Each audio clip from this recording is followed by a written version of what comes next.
go for a PSA for all you fuckers and fuckaroos and fuckerettes. That is absolutely diabolically fucking time wasting of mine.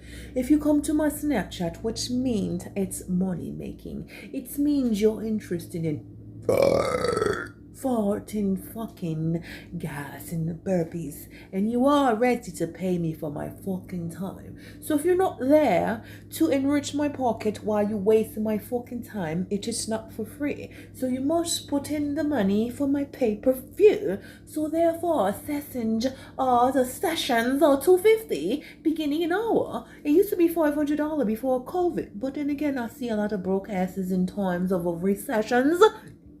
Yeah.